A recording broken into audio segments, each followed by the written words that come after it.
Everyone, आपलं सर्वांचं हार्दिक स्वागत. आपण पाहतात परशुराम सोनगे यूट्यूब चॅनल. आपल्या सर्वांसाठी आज घेऊन आलेलं आहे एक खास नवीन कथा बास कुलकर्णी यांची. अश्वत्थामा दिसला. सदाशिव आपल्या 2 खोल्याच्या घरात नेहमीप्रमाणे महाभारताचं पारायण करत होते. आता शेवट आला होता. कृष्णाने अश्वत्थामाला शाप दिला. हे वाचताना खूप खरंच अजूनही अश्वत्थामा जिवंत असेल का असा प्रश्न त्यांना कायम पडायचा. 70 ओलांडलेल्या सदाशिवांची जिवंत असेपर्यंत एकदा तरी अश्वत्थाम्याला पाहायची तीव्र इच्छा होती. सदाशिवराव पुढे वाचू लागले, पण त्याचं मन अजूनही अश्वत्थाम्यावरच रेंगाळलं होतं. कपाळावर वस्त्र बांधलेल्या, हातात भांड घेऊन तेल आणि पीठ मागत फिरणाऱ्या अश्वत्थाम्याची उंचीपुरी बळकट मूर्ती त्यांच्या मनपटलावर उमटली. त्यांनी परत एकदा वाचायचा प्रयत्न केला, पण त्यांचं लक्ष आता वाचनात लागेना. अश्वत्थामा त्यांच्या मनातून जात नव्हता. सदाशिवरावांनी ग्रंथ मिटला व कपाटात ठेवला. त्यांनी चष्मा काढून टेबलावर ठेवला व ते गादीवर आडवे झाले. थोड्याच वेळात त्यांना झोप लागली. दरवाजाची बेल वाजली व त्या आवाजामुळे सदाशिवरावांना जाग आली. डोळे चोळतच त्यांनी दरवाजा उघडला. डोळ्यावर चष्मा नसल्यामुळे सदाशिवरावांना स्पष्ट दिसत होता. समोर एक भिकारी हातात भांडे घेऊन उभा होता. तो चांगलाच उंच वाटत होता, पण तितकाच कृशी दिसत होता. त्याच्या कपाळावर एक मळकट कापडाची पट्टी बांधली होती. हा अश्वत्थामा असेल का? सदाशिवरावांच्या मनात विचार आला, कारण त्या भिकाऱ्याच्या कपाळावर पट्टी बांधली होती. तसेच तो चांगला उंच होता. त्याचे शरीर मात्र अतिशय कृश होता. पण इतकी वर्ष चालून कदाचित तो अशक्त झाला असावा असं सदाशिवरावांना वाटलं. आता तो भिकारी साक्षात अश्वत्थामाच आहे अशी त्यांची खात्री पटली. सदाशिवरावांचा स्वतःच्या डोळ्यावर विश्वासच बसत नव्हता. त्यांना काहीच सुचत नव्हतं. बराच वेळ ते नुसते त्या भिकाऱ्याकडे पाहत होते. त्यांच्या नजरेत एकाच वेळी आनंद आणि कुतूहल दिसत होता. त्यांच्या तोंडून शब्दच निघत नव्हते. शेवटी कंटाळून तो भिकारी तिथून निघाला. ते पाहतच ते ओरडले, थांब. एवढा एकच शब्द त्यांच्या तोंडातून बाहेर आला. तसा तो भिकारी परत आला. सदाशिवराव आत गेले. एक हातात भांड व दुसऱ्या हातात तेलाची बाटली घेऊन बाहेर आले.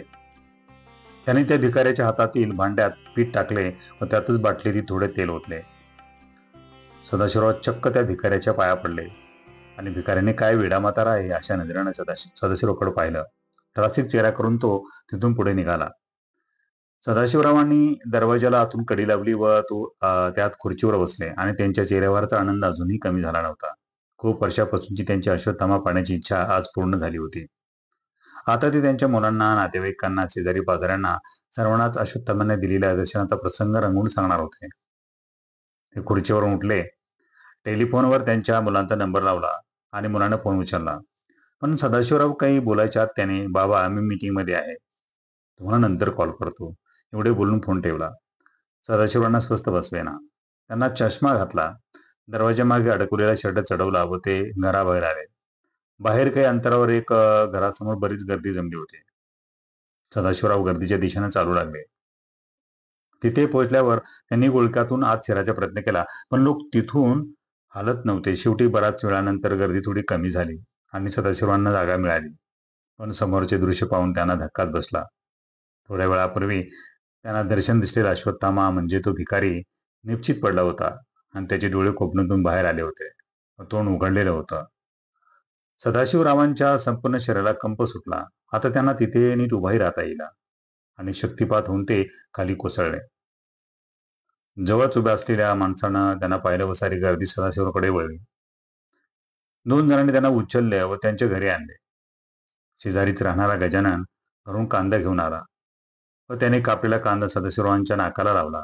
कांद्याच्या उग्रवासाने ते शुद्धीवर आले. गजानन आतून पाण्याचा पेला घेऊन आला. पाणी पिल्यावर सदाशिवरावांना थोडंसं असं वाटलं. आता सदाशिवरावांना परत शुद्धीवर आलेलं पाहताच त्यांच्या घनसमोरची गर्दी तर त्या भिकाऱ्याकडे वळली. गजाननने आतून दरवाजा लावून घेतला. सदाशिवराव अजूनही काही बोलत नव्हते. गजाननने त्यांना तो भिकारी कसा मेला ते सांगितलं. तो भिकारी का बहुरूपी होता. तो रोज वेगवेगळं रूप घेऊन दारोदारी जाऊन भीक मागायचा. तो कधी पोलिसाचा तर कधी डाकूचं रूप घ्यायचा. काही वेळा तर तो अगदी रावणासारख्या पौराणिक पात्राचं देखील रूप घेऊन फिरायचा. आज त्याने अश्वत्थाम्याचं रूप घेतलं होतं. सदाशिवरावांच्या घरापासून थोडं पुढे गेल्यावर एका लाईटाच्या खांबावरून खाली आलेल्या उघड्या वायरवर त्याचा पाय पडला. त्याचे पाय अनवाणी असल्यामुळं त्या वायरमधून जाणाऱ्या